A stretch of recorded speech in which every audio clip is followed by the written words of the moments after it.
Ny mamako sy ny zokovavy ihany no miara-mipetraka amiko. Izy ny mamako. Fiadanana ho anareo Izy ny zokovavy. Ny manampy ray aman-dreny, fianakaviana sy mpiara-monina no zavatra tsara indrindra amin'ny fiainako. Ary mahatsapa fifaliana hafa mihitsy aho rehefa afaka manampy ny hafa.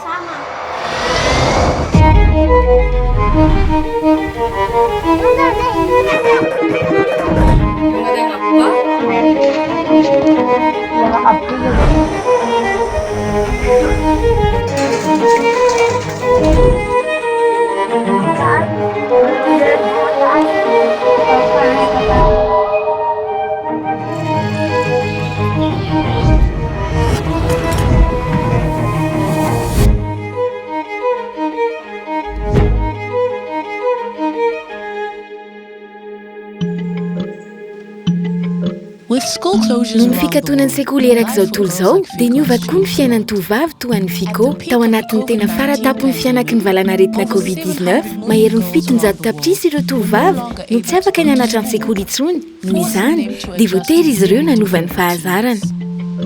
Noeritreretiko hoe tena nafinaritra ny fiainako satria voafeno hoe fianarana dia trano. Teo aloha izay mifoha maraina be dia miomana. Nilan'ny fo tamin'ny 9 maraina dia vonona niainga hianatra tamin'ny fito sasany. Dia amin'izao COVID-19 izao amin'izay somary mifoha tarabe zany mifoha eo amin'ny lasa kamo be ohatrany hoe teatory izany foana. Nandeha tany an-tsekoly teo aloha, mora tamin'ny keriny nianatra. Avy misakafo maraina izay no miainga ny trano tamin'ny mbola nianatra. Nifanena tamin'ny namana teny an-dalana dia niresadresaka, fananiany, niresaka momba ny fiainan'ny tanora amin'izao. Dia ohatrany hoe tsisy an'izay zany ilay izy rehefa voatery mijanona trano mianatra zany. Raha nanova zavatra maro teto amin'izao tontolo izao ny COVID-19, ireo tovovavy toa ny Miatrika kosa dia tsy maintsy nizatra fomba fianarana vaovao. Salamo, Miatrika sahoatriny ianarako 12 taona. Aty Etelohody Estate, distrikany Dibrigara no mipetraka. Nanova ny fomba fijery hatr'izay ny atao hoe sekoly ny coronavirus ary nitondra ny fampianarana ao anatin'ny finday. Mianatra amin'ny alalan'ny aterneto araka ny programa fampianarana tandrifia. Vaovao be amiko ilay mianatra amin'ny aterneto ato an-trano. Any ka somary mizara ihany ny hevitro momba izany. Ny mahatsara ilay fianarana amin'ny aterneto dia azo tehirizina ilay fampianarana ary afaka jereko amin'ny fotoana mampety ahy izany. Fa ny lafiratsy ny hitako dia tsy afaka mandika lesona avy any amin'ny solaitra be any an-tsekoly nefa iny ny ahaizako malaky kokoa. Malahelo ny any an-dakilasy ny fianarana sy ny fiarahana amin'ny namana. Mifanakalo hevitra ny amin'izay tsy azony atao an-dakilasy za sy ny namako tiako indrindra.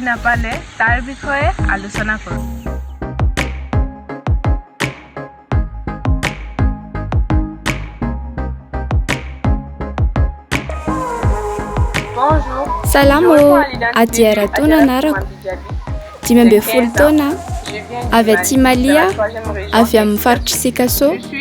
Manambady tokana ny dadako, ary eny izay ny zanaky ny ray aman-dreninay, efa bavy, roalahy. 9 izay no miara-mipetraka. Ny anadahako roa, ny rahavaviko, ny mpanampinay, ny nenitoako ary za. Izy ny reniko, mpampianatra izy ary enina ny zanany. Atoroko toerana mahafinaritra tia manodidina anay nareo. Ity ny toeram-pilalaovana izay mbola mihidy noho ny Ramadana. Eto akaiky eto no misy ny tsena vaovao izay mbola tsy misokatra. Somary malahelo fa tsy afaka mankalaza an'itony tamin'ny taon-dasa rehetra. Donc après COVID-19, ma vie serait agréable. Mino fa hiatsara kokoa ny fiainako sy ny an'ny fianakaviako aorian'ny COVID-19. Manakaiky izao ny faran'ny Ramadana. Tsy afaka mivory izay, tsy afaka mamonjy toeram-pisakafoanana. Ny firenena maro iran'izao tontolo izao mikatona ihany koa ny sekoly amin'ny ary tsy maintsy mitady hevitra anaovana ireo fampiasany hiady ara-toa. Toy izao ny fomba fianarana aty an-trano. Isaky mahavita lesona iray dia mandefa fampiasana amin'ny findaiko ny mpampianatra. Antotako amin'ny taratasy izany ary ataoko rehefa fampiasana. Misy boky nomen'ny an-tsekoly ihany koa ity. Ka toy izao ny fanaovako ny matematika ato an-trano. Tsy ahavita fianarana raha mbola ohatr'izao. Tsy ho azoko amin'izao ny diplôma baccalauréat raha tsy mety tsara ny fahaizako jéologie, biologie sy matematika. Izay no mahasarotra an'ilay mianatra aty an-trano, mahatsiaro tena ho irery. Ho an'ny tovovavy sasany indray dia hafa mihitsy ny sakana tsy ahafahan'izy ireo mamita ny taom-pianarana. Imoroselina ny anarako, avy ety Ngoa. Ity ny trano fonenako. Toy izao ny fiarahamonina misy aty aminay. Ity ny fokontany misy anay. Ngoa MA Junior High School ny anaran'ny sekoloko ary amin'ny ambaratonga faharoa azy izao. Tiako ny sekoloko satria manana valiny amin'ny fanontaniana rehetra izay apetraka ny mpampianatra ao. Ary izany tena tsy hafozako azy. Rehefa mamaky boky ka misy zavatra tsy azoko dia tsy misy na mpampianatra na namana mba azoko anontaniana satria samy any an-tranony avy ny namako rehetra. Ary noho ny COVID-19 dia tsy afaka mitsidika azy ireo ka noho izany dia tsy afaka manontany azy ireo fanontaniana momba fianarana satria tsy mahita azy ireo. Tsy misy herinaratra ao an-tranonay fa miezaky ny mianatra arak'izay azoko atao dia nampiasa jiro fahanana indraindray. Ankoatra ny fampitaovana ilainy entina miatrika ny fampianarana manaka-davitra dia tsy maintsy mbola hatrehan'ireo tovovavy ireo ihany koa ny tsy fahazoany sitraka ireo tombontsoa azo avy amin'ny fandehanana an-tsekoly. Malahina ny namako koa zany za satria hoe za zany zatra miaraka amin'izareo foana rehefa amin'ny récréation. Miara-mianatra, miara-miandrika irery aman'eny, miara-manao horonan-tsary, miaraka manao fampiasana. Izany rehetra izany no tena lelovako mafy. Dia mifampiresaka amin'ny Facebook moa zany izay nefa tsy mitovy amin'le d'habitude, tsy mitovy amin'le mivoaka miaraka iny. Manana ny activité koa iaho na ny sortie familiale igny. Malaelo ireo fotoana iarahana mipetrapetraka sy mianatra miaraka amin'ny namako. Ireo toram-po ifanaovanay mandehandeha sy mifaly miaraka amin'izy ireo. Malaelo ny fiarahana metseny sy ny finanana panipiri miaraka amin'ny namako. Tao anatin'ny volana vitsivitsy izay dia niova ny fianarana ho an'ny ankamaroan'ny olona manerana izao tontolo izao ary samy nanomboka tonga saina ny amin'ny mety ateraky ny fahatapahan fampianarana ny rehetra. Fa ho an'ny tovovavy sasany kosa tsy ny COVID-19 irery ihany no antony manakana ny fahafahan'izy ireo mianatra an-tsekoly. I Laetitia dia mpikambana ao amin'ny Children's Parliament ao Tchad, programa fanampim-pandaharam-pianarana ivondronan'ny tanora mavitrika mitady izay fomba andresen'ireo olana mianjady amin'ny firenena. Ho an'ny Laetitia dia mahakasika ny fony manokana izany olana izany.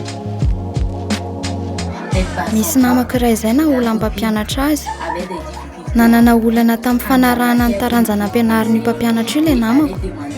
Nangataka ny mba ho ampianarina manokana fa mba teo mpianatra mahay indrindra ao an-dakilasy izy. Indray andro dia vao antso tany ampianarana ilay tovovavy. Niteny azy io mpampianatra io fa tsy izay no nampetsony azy. Nanomboka teo ny nanolana azy izy, toe-jaza ilay tovovavy.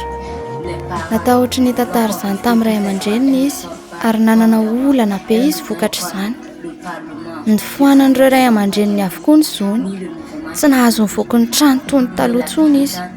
Tsy nandalo tao amin'ny Children's Parliament na nanatrika fivoriana intsony izy na alahelo mafy ilay tovovavy. Tonga nitsidika azy tany izay. Na dia afaka nandresy lahatra mamany azy izay dia mbola tsy navela ny mamany iverina ihany izy. Fa mbola nataonay izay faran'ny herinay mba hamelan'ny reniny azy iverina mba hoanatra ho an'ny hafa izany toe-javatra izany. Amin'izao dia tsy misy mirarahan'ilay tovovavy intsony satria tsy misy miezaka ny mahazana ny matoky azy intsony ny olona. ny tsy fitoviany lasy ny vavy sy ny fanendrikendrehana dia manakana ny fampandrosoana ny fanabeazana ny vehivavy eto amin'izao tontolo izao afaka hovaina nefa izany sary izany lahara-pamena ny manome sekoly azo antoka ahafahan'ireo tovavy mianatra sy mivoatra ary indrindra manosika azy ireo anatsafidy.